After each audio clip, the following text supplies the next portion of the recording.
لا الہ الا اللہ محمد رسول اللہ بسم اللہ الرحمن الرحیم۔ قربانی سے پہلے بال یا ناخن وغیرہ کاٹنا، یعنی عشر ذی الحجہ میں جب ذی الحجہ کا چاند نظر آ جاتا ہے اس کے بعد بال ناخن کاٹنا یہ کیسا ہے، اس کے بارے میں بہت مسائل ہیں، ایک مسئلہ نہیں کئی سارے مسائل ہیں۔ میں اس ویڈیو میں اس کو کلیئر کروں گا۔ جیسے اگر کوئی قربانی کر رہا ہے وہ بال ناخن کاٹ لے تو کیا اس کی قربانی نہیں ہوگی، اور اسی طرح جس کی جو قربانی نہیں کر رہا ہے اس کے لیے کیا مسئلہ ہے، کب تک ہم یہ نہیں کاٹ سکتے، پوری ڈیٹیلز ہے، میں اس کو انشاءاللہ آپ کے سامنے واضح کر رہا ہوں۔ جیسا کہ آپ اگر دیکھنا چاہیں تو ابو داؤد شریف میں جلد نمبر 2 صفحہ نمبر 385 پہ، اور مشکات شریف میں صفحہ نمبر 129 پہ، مسلم شریف میں حدیث نمبر 1977 پہ، ان پہ اگر آپ دیکھنا چاہیں تو حدیثیں موجود ہیں، ان کی شروحات پہ تفصیلات دیکھیں، حاشیے پہ تفصیلات دیکھیں۔ سب سے پہلا مسئلہ، جو لوگ قربانی کر رہے ہیں، جن کے قربانی کرنے کا ارادہ ہے، جو قربانی کریں گے آگے چل کر، ان کے لیے مستحب ہے کہ جب ذی الحجہ کا چاند نظر آ جائے، یعنی پہلی تاریخ ہو جائے، اس کے بعد بال یا ناخن نہ کاٹیں، چاہے بغل کے بال ہوں، زیر ناف کے بال ہوں، یا داڑھی کے ہوں، یا سر کے ہوں، یا انگلیوں کے ہوں، یا پیروں کے جو ہے ناخن ہوں، ان کو نہیں کاٹیں، ان کے لیے مستحب ہے۔ اب اس مستحب سے یہ پتہ چل گیا یہ عمل ضروری نہیں ہے، واجب اور فرض نہیں ہے،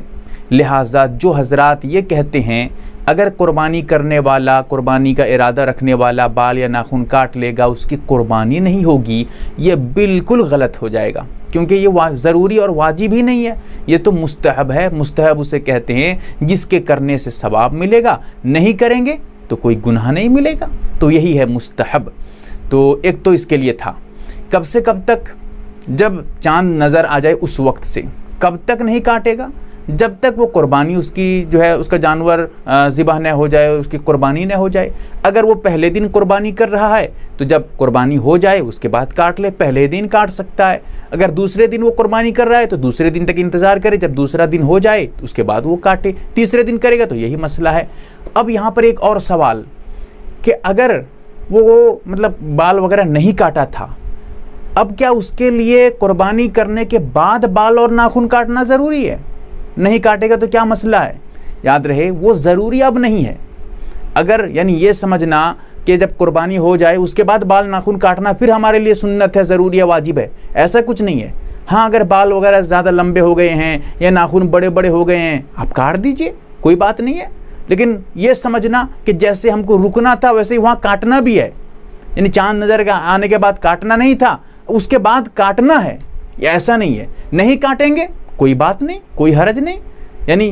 قربانی کرنے کے بعد نہیں کاٹیں گے کوئی حرج نہیں، وہاں کاٹنے کا حکم ہی نہیں ہے۔ ہاں اگر ضرورت ہے تو آپ کاٹ سکتے ہیں۔ اب اس کے ساتھ ایک چیز اور سمجھیں، اگر کوئی آدمی بال ناخن، اسی لیے میں یہ کہتا ہوں کہ جن کے قربانی کرنے کا ارادہ ہو یا نہ ہو وہ ہر حال میں مناسب ہے کہ چاند نظر آنے سے پہلے ایک دو دن پہلے بال ناخن وغیرہ بالکل صاف کر لیں، تاکہ وہ آگے میں بتا رہا ہوں، ایک تو قربانی کر رہے ہیں ان کے لیے یہ فائدہ ہے، لیکن یہاں ایک اور مسئلہ ہے بہت ضروری ہے۔ 40 دن کے اندر جو ضروری غیر ضروری بال ہوتے ہیں، زیر ناف کے ہیں، بغل کے ہیں، شرمگاہ وغیرہ کے بال ہیں، ناخن ہیں، ان کا کاٹنا 40 دن کے اندر ضروری ہو جاتا ہے، واجب ہو جاتا ہے۔ اگر 40 دن سے زیادہ ہو جائے گا تو گنہگار ہوں گے۔ اب سوچئے ایک آدمی ایسا تھا 35 دن ہو گئے تھے کاٹا نہیں تھا، اب چاند نظر آ گیا، اب وہ سوچتا ہے کہ اب میں نہیں کاٹوں گا، پورا 10-12 دن کے بعد جب قربانی کروں گا تب کاٹوں گا۔ اب اس صورت میں 35 دن تھا، 35 دن تو ایسا ہی ہو چکے تھے، اب 10 دن اور ہو گیا تو 45 دن ہو گئے، اب تو گنہگار ہو جائے گا۔ ایسے آدمی کے لیے، وہ آدمی ایسا ہو کہ جس کے لیے ان عشر ذی الحجہ میں جو 10 دن ہیں قربانی سے پہلے کے 10 دن، اس کے اندر اگر وہ 40 دن تک پہنچ جاتا ہے تو پھر اس کے لیے بال یا ناخن وغیرہ کاٹنا ضروری ہو جائے گا، وہ کاٹے گا، وہاں رکے گا نہیں، کاٹنا پڑے گا اس کو، نہیں کاٹے گا تو گنہگار ہوگا۔ اب اسی لیے میں کہتا ہوں کہ پہلے ہی بنا لیجئے چاند نظر آنے سے پہلے، تاکہ وہاں 40 دن کا سوال ہی پیدا نہ ہو۔ اور ایک چیز حدیث میں آتا ہے، اللہ کے رسول صلی اللہ علیہ وسلم نے جب بال اور ناخن وغیرہ نہ کاٹنے کی بات کہی تو صحابہ نے سوال کیا کہ یا رسول اللہ، قربانی تو ہر کوئی کر نہیں پاتا ہے، تو جو قربانی کرنے کی استطاعت نہیں رکھتے ہیں، طاقت نہیں رکھتے ہیں، وہ کیا کریں گے یا رسول اللہ؟ تو پھر اللہ کے رسول صلی اللہ علیہ وسلم نے یہ ارشاد فرمایا، بتایا، جیسا کہ نسائی شریف میں روایت موجود ہے کہ وہ آدمی جو قربانی نہیں کر پاتا ہے، کرنے کی طاقت نہیں ہے، وہ آدمی یہ جو ایام جو ذی الحجہ کے شروع کے 10 ایام ہیں، عشر ذی الحجہ، ان میں بال اور ناخن نہ کاٹے۔ اس کے نہیں کاٹنے سے، اچھا یہ پھر کب کاٹے گا وہ بھی آگے بتا رہا ہوں، اس کے نہیں کاٹنے سے اس آدمی کو جو قربانی نہیں کر پا رہا ہے، غریب آدمی تھا، امیر آدمی تو بات دوسری ہے، اگر غریب آدمی تھا، قربانی نہیں ہے، اس کے لیے واجب نہیں ہے، اور یہ اتنی طاقت نہیں کہ قربانی کر سکے، پیسے ویسے اس کے پاس بالکل نہیں ہے، قربانی نہیں کر پا رہا ہے، وہ اگر نہیں کاٹے گا تو اس کو قربانی کرنے کا ثواب مل جائے گا۔ صرف بال اور ناخن اگر رکا رہا، نہیں کاٹا ان 10 دنوں میں، تو پھر اس کے لیے قربانی کا ثواب مل گیا۔ دیکھیے کتنی بڑی فضیلت ہے۔ اچھا یہ آدمی پھر کب کاٹے گا؟ یہ تو قربانی نہیں کر رہا ہے، جانور تو ذبح نہیں کر رہا ہے، یہ پھر کب کاٹے گا؟ جو جانور ذبح کر رہے ہیں، جانور کے قربانی کرنے کے بعد، اس کے بعد یہ کاٹ سکتے ہیں جو امیر ہیں، جو قربانی کر رہے ہیں۔ جو قربانی نہیں کر رہے وہ کب کاٹے گا؟ وہ نماز کے بعد کاٹے گا۔ جب نماز ہو جائے گی، عید کی نماز پڑھ لے، اس کے بعد کاٹ لے، کوئی بات نہیں ہے، نماز تک وہاں موقوف کریں گے۔ اور جو آدمی نماز نہیں پڑھ پاتے ہیں، بالکل دیہات میں ہے، جن کے لیے